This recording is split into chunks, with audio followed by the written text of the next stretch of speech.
Olá pessoal que acompanha o Comércio do Jaú pelas redes sociais. A partir de hoje a gente dá início a uma série de entrevistas com os candidatos a prefeito de Jaú. Pela ordem definida em sorteio, nosso primeiro convidado é o candidato Maurício Arruda de Toledo Murgel, que é biólogo, tem 49 anos e é candidato pela coligação Felicidade, Consciência e Ação, formada pela Rede Sustentabilidade e pelo PSDC. Maurício, inicialmente, muito obrigado aí por ter aceitado o convite aqui do jornal. Satisfação recebê-lo.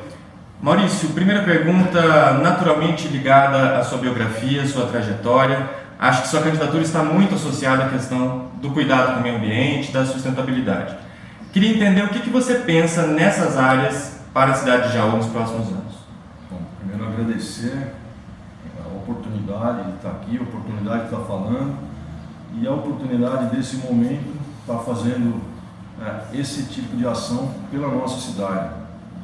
Eu acho que nós iniciamos essa questão ambiental ainda na década de 80. Eu venho de uma família de pesquisadores dessa área e tudo mais. Na década de 80 nós iniciamos com um movimento ambiental pela preservação do patrimônio histórico e cultural e do Rio Jaú. Isso virou o PV, que, enfim, acabou virando um governo, e no governo você vê as potencialidades da cidade, da região, você já conhece. Mas, enquanto governo, você vê as possibilidades reais de trabalhar essas potencialidades e fazer a cidade dar um salto, né? Nós participamos de um governo que teve um viés técnico muito importante. Aconteceu aí uma revisão do plano diretor, aconteceu uma série de projetos técnicos que permitiram o Jaú avançar bastante. Um exemplo claro é a inscrição para receber as verbas do PAC, que infelizmente é um dos motivos principais de ter deixado o governo, após a gente ter conseguido as pré-licenças e tudo mais, as verbas, os projetos foram engavetados e a questão virou para outro lado. Então a cidade conseguiu avançar muito e você vê, enquanto governo, isso. Você vê que com projetos técnicos, com um governo técnico, com equipe técnica, você consegue avançar na cidade.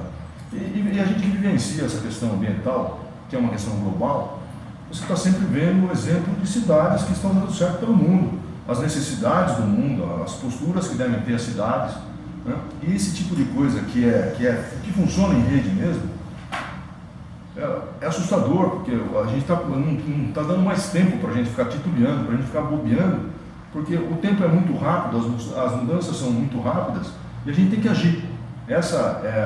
A gente vê esse momento, nessa conjuntura, onde a população não aguenta mais políticos, onde o governo atual é um desastre na área ambiental, aliás, na área política e ambiental, tem um projeto técnico apresentado e perdeu-se muita coisa. Então, nessa conjuntura de população receosa, população que não aguenta mais, era mais do que necessário a gente poder pelo menos conversar com a cidade, conversar com a sociedade e mostrar que há um caminho possível de fazer de Jaú, que era um sonho antigo, se transformar numa Curitiba paulista. Nós temos potencialidades e possibilidades. Essa é uma verdade. Quando você menciona Curitiba paulista, em que termos você está falando, Maurício? Na questão da mobilidade urbana, na questão da gestão ambiental, em que você se embasa para essa comparação?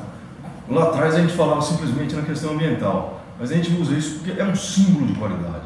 Curitiba hoje virou um selo de qualidade, né? Quando você fala em qualidade de vida, você engloba a questão socioambiental, a economia justa, a economia sustentável, o que o mundo moderno está fazendo hoje em todas. Não há meio ambiente sadio, um ser humano doente, né, ou com economia em declínio. Não há. Né? O tripé tem que funcionar. Então, quando a gente fala em Curitiba paulista, dentro das potencialidades, a gente transformar já um modelo de gestão que envolva todos esses setores em harmonia para fazer uma cidade de futuro mesmo, uma cidade comparável. Você pega, por exemplo, a Europa hoje. Mais de 80% das cidades europeias com mais de 100 mil habitantes estão se replanejando, estão se transformando em cidades inteligentes, que é um termo que é atacado, né? Tem gente que fala de modismo e tudo mais, mas existe esse processo, as cidades estão se readequando e buscam o quê? Buscam qualidade de vida, buscam certificações, buscam garantias para futuro, para presente, enfim. A população é feliz, é segura, tem perspectiva e não há o que a gente está vendo aqui. Uma cidade cada vez mais sem perspectivas. uma cidade que não tem horizontes, uma cidade que não tem plano, não tem projeto. É exatamente isso. Quando a gente falava em Curitiba Paulista, não é simplesmente a questão ambiental, mas a questão de qualidade, uma cidade com qualidade, uma cidade que seja um modelo, uma cidade que seja um modelo de qualidade de vida. Maurício, você já teve a oportunidade de participar da administração pública diretamente, como secretário de Meio Ambiente em parte da administração passada. Essas suas ideias que você está expondo hoje, você em algum momento colocou na mesa na administração passada? Você tentou viabilizar alguma coisa nesse sentido enquanto secretário de Meio Ambiente?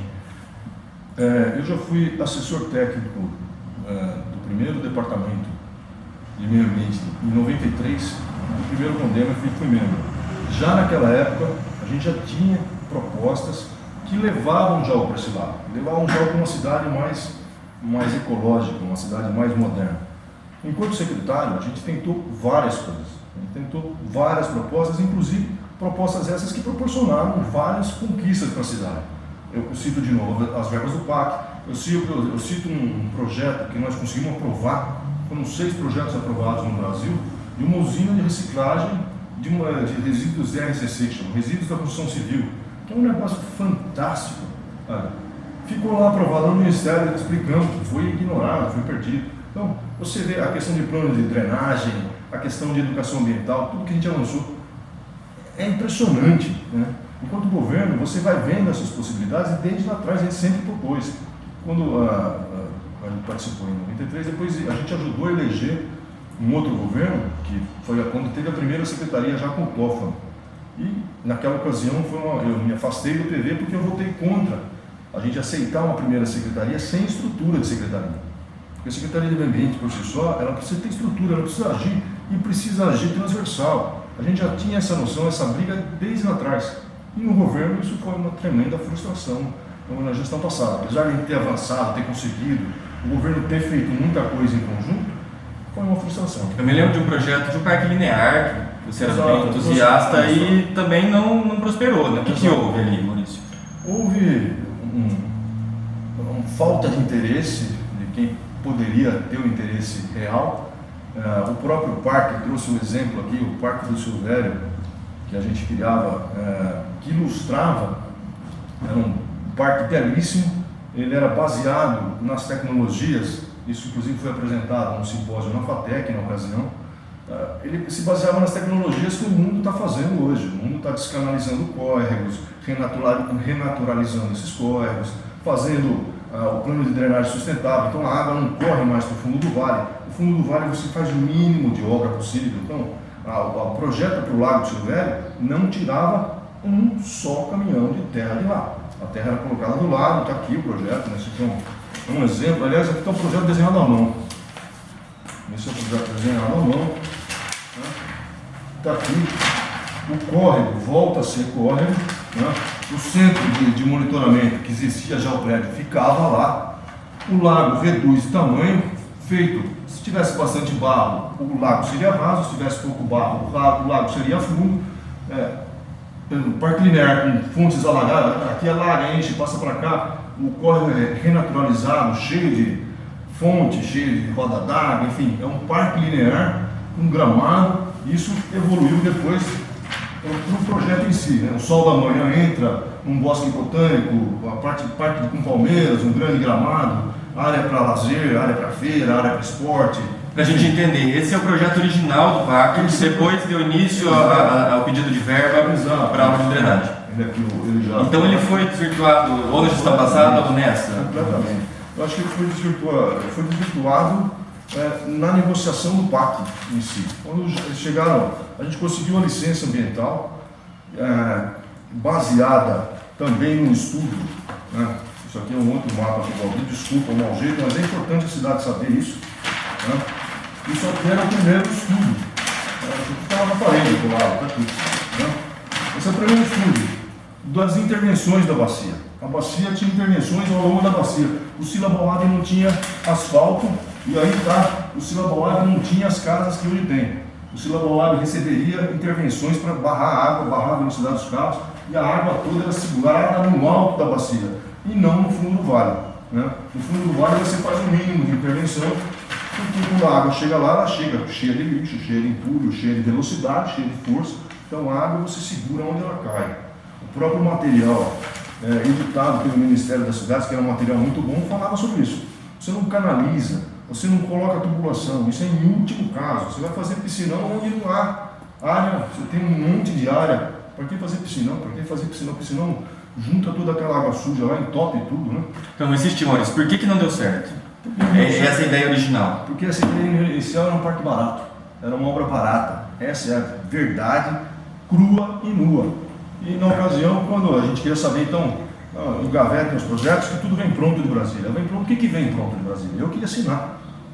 A gente conseguiu conseguir a primeira assinatura, o primeiro carimbo da CETESB, eu trouxe para Jaú, transtornado de alegria. Eu falei, vamos conseguir escrever a cidade para receber uma verba que a gente estimava 7 milhões de reais. Se saísse 5 seria ótimo. 7 milhões de reais a gente conserta o Lago Silvério. Não ia ter nenhum caminhão de terra saindo de lá. Era um parque barato, um parque pronto. Maurício, arborização urbana. Você demonstrou recentemente um descontentamento com a gestão da arborização urbana aqui em Jaú. Queria entender então qual que é a sua ideia de arborização urbana e paisagismo urbano de um modo geral, e ao mesmo tempo que a gente tentasse lembrar o que aconteceu com a Praça Siqueira Campos. Você ainda estava na administração quando a obra começou e também foi uma obra muito criticada pela supressão de algumas espécies. Então, o que aconteceu ali e o que você pensa para a arborização urbana no município? Eu vou citar, da Praça Siqueira Campos, primeiramente a gente tem um diagnóstico. Aquela imagem vista de cima é uma imagem de copa. Tem um flamboyant no meio da praça, uma árvore exótica. Aliás, a árvore que mais doeu ser cortada. Depois eram tipuanas e um imenso ficus na parte de baixo. Tem tudo isso documentado, medido, enfim, nós fizemos diagnóstico de todas as praças. Quando você retira uma foto do alto das copas, fica aquele buraco, mas no meio da obra, que ela fica um furdúncio. O problema é que, feito aquilo, o acordo para amenizar impactos era serem plantadas 50 árvores adultas na praça e nos entornos, e isso não foi cumprido. Infelizmente, na hora que foi fazer o paisagismo, teve que fazer, já não estava mais na gestão, mas pelo menos fez com uma coleção botânica, porque o Horto de Jaú tinha coleções botânicas fantásticas. A gente conseguiu, essa parte não tinha sabotagem, porque eles não entendiam, então a gente estava fazendo uma coleção botânica para a cidade, sensacional, só com gente apaixonada e técnica pelo assunto. Então, quando a Siqueira Campos foi implantada, pelo menos ali tinha uma das mais belas coleções de árvores do interior paulista. Isso foi abandonado, isso deixaram morrer. A árvore considerada a árvore mais bonita do planeta foi plantada ali e deixaram morrer por falta de rega. É isso. Então é difícil falar isso para a cidade, eu só penso em árvore, não. Que fazem as 10 principais cidades europeias hoje na questão de qualidade de vida, investem maciçamente em paisagismo, maciçamente em arborização. É isso que nós temos que pensar. Nós vivemos um calor, secura, poeira. Qual é o melhor equipamento, já estudado até pela NASA? É uma árvore. Controla a temperatura, controla vento, controla a poeira, aumenta a vida do asfalto em até 10 vezes, né? Talvez por isso que o pessoal está tirando de cima, né? O asfalto fica pior. Mas enfim. A gente tinha diagnóstico de praças, a Praça Siqueira Campos foi uma pena. A Praça Siqueira Campos, o que aconteceu? Existia, raramente a praça tinha documentação, os prédios públicos não têm documentação, o Jardim de Baixo não tem documentação, rodoviária não tem documentação, prefeitura não tem documentação, você não consegue colocar dinheiro público aí. A Praça Siqueira Campos tinha documentação, uma coisa rara, e abriu-se uma janela. Tinha pouco tempo para conseguir uma verba de restauro. E existia, por sorte, na ocasião, o projeto de conclusão de curso do Marcolan, que era em cima daquela praça, dava para colocar. A praça era toda desnivelada, tinha vários problemas, a gente tem todo isso diagnosticado, caía gente, o mosaico estava deteriorado, os bancos, enfim. Houve excesso, houve algumas coisas que poderiam ser amanhadas, houve. E faltaram as árvores grandes, mas foi plantada uma coleção botânica. A praça tem sim questões que se as árvores tivessem plantado árvores grandes, elas sofreriam menos críticas. A praça tem piso permeável, a praça tem acessibilidade, é uma praça com desenho mais moderno, querendo ou não, ficou melhor do que o que estava quando foi reformado, isso sem dúvida. Agora vamos pular para a Praça Jorge Tibiriçá. A Praça Jorge Tibiriçá, que a gente participou do manifesto, você lembra muito bem disso. Eles entraram numa praça com um propósito de restaurar a praça, vá lá e olhe da Santa Casa, onde está a maior parte da população regional que nos visita, e olhe para a praça para ver se aquilo está sendo reformado. tá? Estão colocando mais de R$500 milhões lá, olhe da Santa Casa para a praça, tire uma foto. Tá? Não dá para acreditar que atrás daquele monte de propaganda, aquela poluição, aquela imundície, existe um lanchódromo sem a menor condição de estar ali daquela forma. Ele poderia ter sido recuado, ele poderia ter sido retrabalhado, ele poderia ter sido planejado com banheiro, com água encanada, afastado da rua para as pessoas terem acesso, para as pessoas poderem caminhar, e a praça sim ser reformada. Porém, antes existia um diagnóstico do que mais valioso havia naquela praça. Aquela praça tinha uma pequena coleção botânica, inclusive ali tinha a única guaiovira. A guaiovira é uma planta que faz parte da nossa história. Ela é uma madeira de excelente qualidade que encabava, os antigos vão saber o que eu estou falando, era um ótimo cabo de enxada. A guaiovira servia para fazer um maciço do pau a pique. É uma madeira de excelente qualidade da nossa região, extremamente admirada pela ave e fauna, e uma árvore belíssima, que não existe nas praças. Foi uma das árvores cortadas, uma guaiovira de 20 anos, cortou um cipê amarelo, um maracá, jacarandá, e só deixou o que não tinha nada a ver com a região. Inclusive plantas estavam morrendo, inclusive ficos em cima do lanchódromo, que poderiam colocar em risco aquele lanchódromo. Então, você entra num manejo de praça, joga fora tudo que é subbosque, ou seja, os arbustos são tratados como lixo, eles destroem, eles não conseguem transplantar, preservar, não conseguem, destroem. E as árvores, corta essa, corta aquela, quem está orientando não conhece nada do assunto. Recentemente, o operador de motosserra da Secretaria de Meio Ambiente declarou na internet, eu vi isso, o Júnior Bernardi, falou, se for jogar fora, não. E eles iam jogar fora o pau-brasil que está aparentemente morto numa praça, a tora vai ser jogada fora. Mas que tipo de gente é essa? É uma coisa impressionante, não dá para brincar, demora 30, 40 anos para uma árvore ficar formada. Você chega no meio de uma praça e passa a motosserra no pé. É inadmissível, é incrível. Maurício, o orçamento da prefeitura hoje estimado é de 410 milhões. Embora pareça, é um orçamento modesto para uma cidade do nosso porte. A gente sabe ainda que muitas dessas verbas estão carimbadas por educação, saúde, até por questões da Constituição. Como viabilizar o projeto, por exemplo, da cidade inteligente com esses recursos, considerando que sobra muito pouco para investimento? João, voltando à questão que nós fizemos na Assembleia, nós tínhamos equipe técnica, então você tem lá um pessoal vasculhando o que tem de gaveta de projetos abertos, e não é só nos ministérios. Você tem projeto no Banco Mundial, você tem projeto em universidades, você tem projetos particulares que estão fazendo algumas cidades importantes.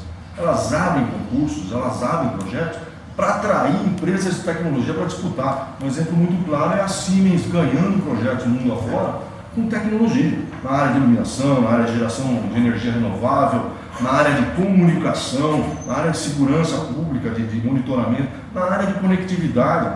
Sabe? Isso tudo mundo afora, você consegue atraindo, você consegue com um projeto. A gente sabe, eu lembro muito bem, o governo tem a verba é carimbada, o que sobra é pouco, e esse pouco é o cobertor curto que o pessoal fala, mas você tem acesso a verbas diversas, você tem que correr atrás. Vocês do comércio do Jaú publicaram o que quando a cidade alegou que perdeu o selo verde azul? Tem que ficar indo para São Paulo. Meu Deus do céu. Quer dizer, passei em Brasília, o pessoal vai e falar que não vai para São Paulo no verde azul, que traz investimento para a cidade. Vocês sabem muito bem, qualquer empresa hoje, eu brincava, você não estava ainda, mas eu brincava que se o investidor fosse ler o comércio, na nossa época, que o pessoal batia bastante na gente, ele olhava no jornal, não, essa cidade nós não vamos. Na verdade, você planeja uma cidade para que ela seja atrativa. Nós estamos no centro do estado de São Paulo, nós temos os melhores solos do país, nós temos uma história fabulosa, uma potencialidade gigantesca. Você abre isso, você vende isso. Nós não podemos ficar mais focados só no mercado de sapato ou na monocultura da cana. O último encontro fala em diversidade na agricultura. O mundo hoje está indo para mercado de criatividade, mercado de moda, gastronomia, prestação de serviço, e a gente tentar atrair na cidade, que já tem bons indicadores ambientais, o tratamento de esgoto é um deles, você tentar atrair empresas de tecnologia. Claro que você tem que ir atrás da indústria, mas tem que focar que as indústrias que vêm para cá têm que ser sustentáveis, indústrias não poluentes, indústrias modernas, indústrias que façam, não adianta você focar numa cadeia como era o sapato. O sapato era completamente desorganizado, e hoje a potencialidade dele não é trabalhada. Qual é essa potencialidade? As marcas podem evoluir. Em vez de ficar focado no sapato, vamos focar na moda. O cara produz sapato, ele sabe desenhar, ele sabe costurar, ele sabe vender, ele sabe distribuir, ele tem cadeia de loja. Vamos focar em moda, vamos abrir esse leque. Vamos enfrentar o mundo com criatividade, vamos vender design. Jaú tem indústria moveleira que pode ser trabalhada. Jaú é uma das cidades que mais tem fábricas e máquinas de óleo. Isso não é. Nós temos um centro de convenções que é um dos melhores do interior do estado. Aliás, comparado, só tem similar em São Paulo. Abandonado. Nós tivemos a Expo acabou, nós não tivemos uma feira de desenvolvimento, não tivemos um projeto de desenvolvimento econômico. Nada, absolutamente nada. Você consegue com isso atrair investimento e buscar investimento que você busca. Agora, um governo que fala que tem que ficar indo para São Paulo, por isso que abandonou o selo de qualidade verde e azul, não dá para esperar mais nada. Maurício, no seu período na Secretaria de Meio Ambiente, você era crítico do excesso de autonomia das empresas terceirizadas. Empresas que atuavam, de um modo geral, na limpeza urbana ou até mesmo no paisagismo. Qual que é o papel ideal das empresas terceirizadas que atuam na administração pública, na sua avaliação? Acho que elas têm que servir a cidade e não a cidade servir a elas. É uma coisa básica. E tem que ter uma eficiência técnica demonstrada e um custo-benefício razoável. Eu acho que o futuro, mesmo essa mudança do mercado do trabalho, um sonho que a gente teria era que a cidade tivesse uma cooperativa, né? Isso é uma coisa que pode ser planejada e ser implantada gradualmente. Tem uma cooperativa de funcionários que façam esse serviço, então o cara vai trabalhar perto de casa, com treinamento, né? Você para de pagar empresas de fora para vir fazer isso e trabalha com qualidade, com gente daqui, com custo-benefício menor, com gente trabalhando perto de casa, né? Já fica um negócio muito mais moderno. O que havia crítica é que quando a gente assumiu a secretaria, as empresas já vinham de outros governos e já vinham desvirtuadas. Por quê? Porque essas empresas, elas, por exemplo, a gente tinha uma limpeza pública, era para ter 100 pessoas, eu não lembro agora de cabeça o número, mas tinha 30. Por quê? Porque das 70 que faltavam, tinha gente limpando escola, gente limpando fórum, gente na delegacia. Faltava para aposentar um funcionário da prefeitura, tirava da terceirizada. Então, a terceirizada acabava servindo à prefeitura num desvirtuamento de funções que o que você precisava fazer não tinha gente para fazer. Então, a gente tinha, na ocasião, 6 jardineiros. 6 jardineiros para uma cidade com 110 praças, não dá para acontecer. E a gente ainda tinha que manter postos de saúde e escolas limpas, além da beira do rio, que nós não tivemos tudo limpo, só que não deu para fazer o que a gente queria fazer de mais importante. Não deu para a gente arborizar, não deu para a gente jardinar. A gente só conseguia fazer um mínimo de limpeza. Você mencionou que a equipe era enxuta, a gente sabe que a estrutura de fiscais também é muito pequena, mas para a prefeitura abrir concurso é um gasto, é uma bola de neve, as pessoas têm benefícios, enfim. Como sanear essa questão da mão de obra enxuta, pelo menos nas secretarias menores, sem inflar aí o orçamento público? Uma das propostas que a gente tem, essa proposta começou a ser desenvolvida na década de 90, dividir a cidade em pequenos distritos, vamos chamar assim, cada distrito desse gerido ou cogerido junto com a prefeitura por uma escola. Então, a escola nós temos 30 mil alunos, vamos dizer o número meio redondo, você tem 30 mil fiscais. Você trabalha premiando cada escola, então vai ter funções, vão ter trabalhos a serem realizados pelas escolas.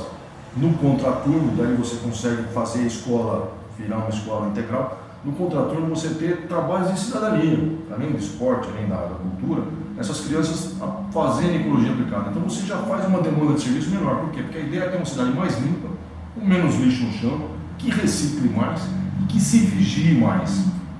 O que acontece hoje é que a cidade está um descompasso. Então hoje você pega uma empreiteira que tem, por mais que você ponha 200 funcionários, são 110 praças, são 60, quase 70 prédios na educação, são outras dezenas de prédios na saúde, enfim, são não lembro mais quantos quilômetros de margem de rio e de ruas para limpar. Se você deixar só isso para a empreiteira, você gasta uma fortuna de dinheiro para fazer um serviço que nunca vai ser bom, que não dá para fazer a cidade inteira. Agora, se você envolver a população num sistema crescente, você começa esse projeto. Esse projeto ele vai crescendo, ele vai envolvendo a comunidade, ele vai envolvendo as crianças, ele vai premiando, né? Você faz a cidade virar cidade mesmo, na tradução da palavra. Então a gente quer diminuir essa demanda que hoje tem que cair nas costas da empreiteira, fazendo com que a cidade tenha uma educação ambiental ativa mesmo, uma ecologia ativa premiada. e as empreiteiras devagar poder sonhar um dia em ter uma cooperativa de funcionários da cidade. Essa cooperativa é uma fundação, uma cooperativa, enfim, que for mais adequado para ser mais barato, menos custoso para a cidade e com mais qualidade para a pessoa que trabalha. Maurício, você falou do engajamento comunitário. E como estimular esse engajamento? A gente sabe que as pessoas são muito dependentes do poder público ou demonstram debitar no poder público a maior parte das responsabilidades das coisas da cidade. E como mudar essa concepção da noite para o dia? Pessoas que já estão habituadas a essa lógica. Você tem um exemplo em Jaú que vem belíssimo, que vem do esporte. A menina que faz o trabalho com o handball, ela faz mérito. As crianças têm que estar bem na escola para estar bem no esporte. Nós fomos visitar o projeto, era férias, à noite estava cheio o ginásio, cheio de gente. Ela já pôs gente de time de Francana, Unimep. Ela consegue tirar crianças da rua, atende mais de 100 crianças voluntariamente, ela não recebe apoio da prefeitura, recebeu oferta agora é época de eleição. Ela faz isso voluntariamente, agora ela estimula. Cada criança vai treinar, leva uma moedinha, uma coisa assim. Ela premia a criança que tem a melhor nota. Então, você premia mesmo. Você pode premiar a escola. A escola ganha biblioteca, ganha viagem para museu, ganha parque, o bairro ganha show, enfim. Você consegue premiar, sabe? Você consegue mexer com a autoestima, é preciso isso. E trabalha a criança, trabalha de base. Começa com as crianças vão fazer. Traz o escotismo, que é uma coisa fantástica, amplia isso para a cidade inteira. Você tem várias coisas dentro das cidades que podem fazer com que a sociedade comece. É claro que nós, 50, 60 anos, pau torto vai ficar torto. É difícil você fazer o adulto que joga lixo pela janela parar de jogar lixo pela janela. Quando o filho dele começar a vigiá-lo, ele vai parar. Aliás, a minha geração deixou de fumar porque os filhos começaram a vigiar. Então, esse estímulo tem que vir de base. Não adianta eu querer fazer de cima para baixo. É envolver as crianças, envolver as escolas. Por isso que o nosso projeto de educação, de expandir o nosso pela educação, é onde a gente conta que a cidade começa a se transformar. Falar de articulação política, de relação com a Câmara, Maurício, o grupo é pequeno, são 2 partidos. Salvo engano, se todos os vereadores da coligação forem eleitos, ainda assim você teria maioria apertada na Câmara. A gente sabe que isso tudo talvez seja para deixar a candidatura independente, mas a gente sabe também que isso não existe na prática, pelo menos não de uma forma tão idealizada. Como o Poder Executivo, no seu mandato, se relacionaria com a Câmara, Maurício? Eu acho que aqui está um bom exemplo, a internet é o melhor exemplo, a sociedade está mudando, a política está mudando, né? Essa mudança começa na base e vai chegar onde a gente pretende que chegue, de baixo para cima. Eu duvido que nas próximas gerações de políticos eleitos, eles tenham o comportamento que eles têm hoje. De mudar o horário para a população não participar, de votar para vender um bem público sem consulta da população, sabe? De aumentar o imposto numa época de crise sem consultar a população. Eu duvido que você fazendo projetos honestos que façam o beneficiamento da cidade mesmo, sabe? Que façam a cidade progredir, que façam a cidade avançar, eu duvido que com a vigilância que tem hoje, eles tenham a coragem de votar como votaram contra a população. Eu duvido. Então, e espero, claro que a gente sabe que a nossa chapa é pequena, e na melhor das hipóteses, a gente sonha aí que consigamos eleger bastante gente digna e de palavra. Mas na melhor das hipóteses, os vereadores, que nós esperamos que esse ano a cidade renove de fato, os vereadores eleitos sejam pessoas escolhidas pela população, não porque é bacana, simpático, bonitinho, não, porque é competente, que tem palavra, que tem história, para a população poder cobrar nos dias seguintes e não se lamentar depois que o desastre foi instalado. Não existe político ladrão, existe eleitor como o cara ladrão para virar político. Esse é o ditado que corre livre e solto. Então a gente espera que os próximos vereadores trabalhem pela cidade. O projeto, a proposta, o governo será pela cidade, completamente aberto. Não vai ter reunião de fundo. Ainda que haja um monitoramento da sociedade civil, você vai precisar diretamente da Câmara para alguns desses projetos. Questão, por exemplo, de delegar para as comunidades, para as escolas, a fiscalização dos prédios públicos. Imagino que isso demande algum tipo de autorização legislativa. Você vai precisar, portanto, da Câmara, né? Então, como é que seria seu relacionamento político com essas pessoas, muitas das quais, às vezes, querendo fazer oposição? Enfim, como que seria isso? Eu acho que a oposição, ela tem que existir para te ajudar a melhorar, né? Mas eu acho que a oposição oportunista, eu acho difícil que ela consiga existir ainda. A gente conta com isso, com o consenso dos próximos eleitos, que nessa renovação tem muita gente boa candidata, vereador. Tem muita gente boa, não é só na nossa coligação. Como tem muita gente boa no governo atual, que acreditou lá atrás que o governo seria uma coisa revolucionária e não um desastre que foi. Então, tem gente que merece continuar, ou tem gente que merece entrar. Tá? Eu acho que se a população antenar que é nesse momento e cada um agir com consciência, nós vamos ter um nível de político melhorado. Essa é a esperança, que eu acredito que é o melhor legado dessa crise toda. Hoje a população discute mais política que futebol. Isso é ótimo. Né? Infelizmente podia estar discutindo coisas boas da política, está discutindo os malefícios que colheu dela, mas é ótimo para melhorar a qualidade dos próximos políticos. Eu acho que aí é uma questão de diálogo e transparência. Se o projeto for ruim para a cidade, eu espero que de fato eles façam oposição, mas a ideia é projetos que compõem, que construam. No seu plano de governo tem um conceito que eu queria que você detalhasse, é o conceito de segurança comunitária. O que é esse método de segurança? Como funciona? Isso também vem de encontro com um projeto apresentado em 93, que chamava A Praça é Nossa. A Praça é Nossa, a praça é a celebração da sociedade. Né? A Praça é Nossa era o quê? Cursos de jardinagem itinerante e tudo mais. A comunidade instala a praça do bairro, escolhe o desenho, faz o concurso e tudo mais, a prefeitura faz a infra e convida a população do bairro, numa atividade festiva, comemorativa, a plantar, construir, participar ativamente. Por quê? Precisa refazer os laços da cidade. O básico da segurança comunitária está aí. Como já está acontecendo hoje, desorganizadamente em alguns pontos da cidade, já em Espanha aconteceu isso. Teve uma sequência de roubos, a polícia não dá conta, o poder público não apresenta nada, as pessoas começam a se organizar. Né? Isso é segurança comunitária, as pessoas voltam a se falar. Hoje a cidade está virando um negócio de muros altos, cerca elétrica, carro filmado, cada um por si, está virando uma selva, né? No pior sentido da palavra. A segurança comunitária é o contrário. Lá atrás a gente já falava em fazer praça, porque as crianças se conhecem, os moradores se conhecem, os moradores se ajudam. Né? E a segurança comunitária não é um conceito inventado aqui. A gente já trazia isso, na década de 90 já se falava isso. A polícia que cuida do bairro deve ser conhecida do bairro, deve conhecer os moradores. Né? O vigilante deve ser um cara conhecido do bairro, conhecido dos moradores. Então esse negócio de você envolver em cidade, você fecha a cidade, você se protege muito mais, você vai viajar, seu vizinho está sabendo, tem um evento. Né? O pessoal ajuda comunitariamente a se defender.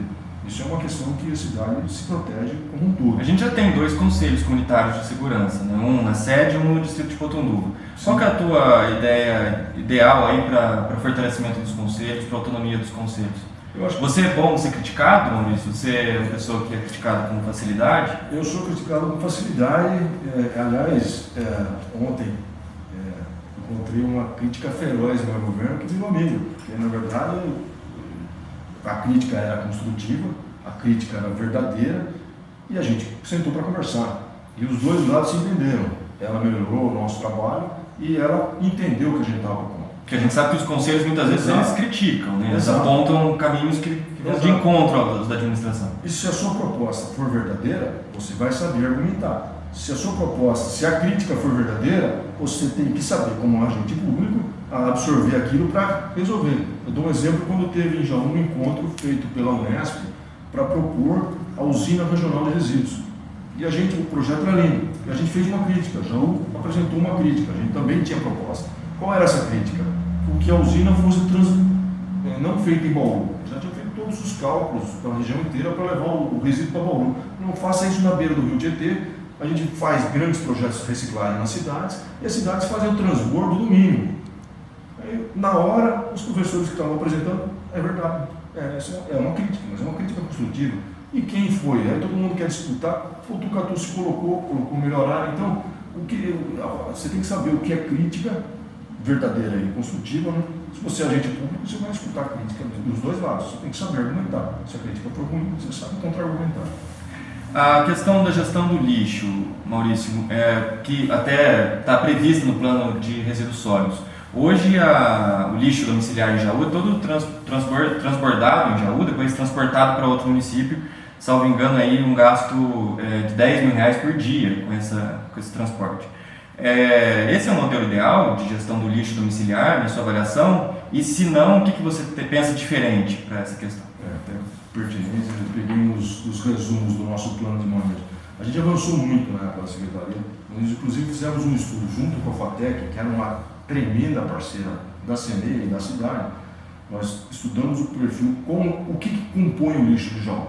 A gente provou que é jogar um caminhão de lixo no chão durante um certo período, separar tudo, classificar, pesar e você mede o que é jogado em valores. E Jaú joga R$500 mil por mês no lixo. Então, se é 10 mil, 12 mil por dia, ele joga mais dinheiro no lixo e gasta mais 300 mil para levar, ou seja, quase R$1 milhão. Né? Se você tirar esse R$500 mil que é jogado no lixo, o volume diminui, esse R$500 mil gera emprego e renda, né? Tira famílias do chão e o seu volume de lixo, de fato, que quando a gente separa o lixo, tem o que a gente chama de caca. Caca é o resto da comida, o papel contaminado, é a coisa transformada, é o resíduo transformado em lixo propriamente dito mesmo. Mas se você tem um bom projeto de educação ambiental que começa na escola, a gente já fez um ensaio, isso funciona, começa na escola, ele vai crescendo, você vai diminuindo, você vai dando emprego para gente que precisa, faz uma fundação, faz uma bela de uma usina de separação na cidade, uma cooperativa de catadores. A coisa funciona em cadeia, esse R$1 milhão jogado fora, porque é 300 mil para levar e 500 mil que é o material que está virando lixo, né? Você vai gastar muito pouco para levar embora e vai gerar emprego e renda. E o que pouco vai levar embora, age regionalmente, que é uma proposta da rede, que já vem desde lá atrás também, na região a gente tem um projeto regional para pedir uma usina regional de manejo final de resíduos. Então essa usina de transformação é uma usina final que vai receber um pouco de cada cidade. Ela é rateada pelas cidades, pode ser na beira do Tietê, porque aí as cidades levam, isso é levado em barco, isso deve ser planejado. Mas a cidade, ela joga um dinheiro fora que pode virar emprego. O problema não é com o transporte, é com a quantidade. Eu acho que o problema é a gestão. O problema é a gestão. Você joga riqueza fora e tem que gastar dinheiro para levar embora. É uma questão de gestão. Maurício, mobilidade urbana. A cidade, em muitos momentos do dia, travada o trânsito, né? E a gente sabe que há pouco que se fazer do ponto de vista viário, a cidade antiga, as ruas do centro muito estreitas, não tem muita invencionice aí nessa área. Pelo menos não com relação aos meios tradicionais de transporte. O que você pensa do ponto de vista da mobilidade que seja viável, que a população aceite com alguma rapidez? Um exemplo, vocês colocaram na capa do jornal mobilidade, né? Qualquer obra no centro, ou seja, o asfalto novo feito em cima de canos velhos, vai quebrar muito, né? Todo esse dinheiro gasto em cima do encanamento podre, vai ter remendo toda hora, como a gente está vendo que aconteceu na Quintino. O que eles fazem? Eles colocam as placas lá, em cima do remendo. Acabou por entrar aqui embaixo da Quintino sem saber que lá em cima está travado. Eles não conseguem, não existe engenharia de tráfego, né? Não existe planejamento algum de cidade, isso é uma coisa. Todas as obras dá congestionamento. Quando a gente colocou no plano as diretrizes do plano diretor, o que fizeram as cidades como a nossa? Você cria centros, você descentraliza, você abre a cidade, no plano diz, a cidade tem que investir na direção do distrito de Cotundu, nós temos que investir em direção ao rio, você cria novos centros. Pois é, mas há quem diga que a lei de zoneamento travou tudo de novo no final do processo, ao final da votação, e as duas estão em vigor, o plano diretor e a lei de zoneamento. Sim, mas isso tudo tem que ser trabalhado, né? Porque na revisão teve muita coisa importante que ainda não foi regulamentada, que precisa ser trabalhada, que precisa ser escancarado, precisa ser aberto de novo. E a cidade precisa ir para esses lados. Não adianta você ficar fazendo, como houve uma crítica grande, quando nós pedimos na época do fórum, o fórum ia renovar para se ampliar. A gente já pediu, não faça o fórum aí, por quê? Porque os acessos são apertados, o local para estacionar não existe, aí vai e coloca um poupa-tempo lá. A gente queria levar tudo isso para onde o terreno ganho pela USP, que também está abandonado lá.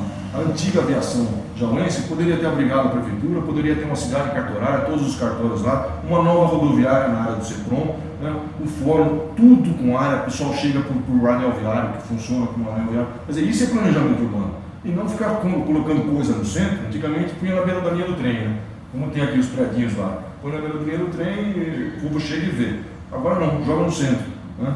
Então, você trava a cidade. Então, o ideal é um outro núcleo de expansão, um outro centro de expansão. Isso foi proposto na revisão pelo pessoal da Unesp. Maurício, se eventualmente alguém criticar as suas propostas como se elas fossem muito lunáticas, um pouco difícil de executar com aquele orçamento que eu mencionei no começo da nossa entrevista, o que você responde? Eu respondo que você não começa uma caminhada sem dar o primeiro passo. Você apresenta uma proposta de cidade, um projeto de cidade, esse projeto é virar a proa dessa embarcação que hoje está indo para o rochedo, está indo para encalhar na areia de vez, é virar essa proa para um horizonte que ela possa navegar com segurança e conduzir, modificar e trazer a sociedade junto, antes que a sociedade abandone a cidade e fique uma das cidades fantasmas, com cheiro e placa de vendas e alugas. Eu acho que, agora, achar que nós temos a noção que vamos sair fazendo, não, nós vamos conseguir conquistar com projeto, verbas de investimento e atrair empresas para cá. Eu acho que a modificação vai se dá no primeiro passo, com um governo coerente, com um governo pé no chão e um governo que não faça acordos, não é conglomerado de partidos para lotear a prefeitura, não é governo que fala em planejamento, mas asfalta o centro da cidade, enfim. Dá para fazer uma outra cidade, a gente sabe disso, são 30 anos propondo isso para governos diferentes, nós ajudamos a eleger 3 governos que não tiveram as palavras, que tinham uns acordos cumpridos, né? Eu acho que com uma equipe pequena você consegue montar um governo técnico e envolver a sociedade, porque a sociedade espera isso, a sociedade não aguenta mais esse tipo de coisa. Começa agora, começa nas cidades a mudança que a gente pode ter e espera ter. Eu acredito que dá para fazer. A gente chegou ao fim, Maurício. Queria abrir só um minutinho para que você fale diretamente com o eleitor, um minutinho para suas considerações finais. Queria agradecer todo o apoio que a gente vem recebendo de todas as pessoas que acreditam em Jaú. Cidade é uma coisa complexa, é uma coisa que envolve aonde a gente vive. Cidade precisa ser tratada mais que com carinho, com seriedade, com honestidade. Eu agradeço imensamente a possibilidade, nesse momento, depois de tanto tempo, de poder estar dizendo algumas coisas que são importantes para a nossa existência e para a nossa modernização. Fazer de Jaú uma Curitiba não é sonho, é possibilidade, é alguma coisa que eu preciso. Continuar com esse apoio que a gente vem ganhando, com todas essas pessoas que entendem que não é brincadeira o que estamos propondo e muito menos uma ilusão. É alguma coisa factível que dá para ser realizada. É isso, queria agradecer demais todo o apoio e essa possibilidade. Assim a gente encerra essa entrevista com o candidato Maurício Arruda de Toledo Murgel. Continue acompanhando a cobertura eleitoral do Jornal Comércio do Jaú, pelo jornal, pelas redes sociais. Participe pelo nosso WhatsApp, pelo número 99805-1640.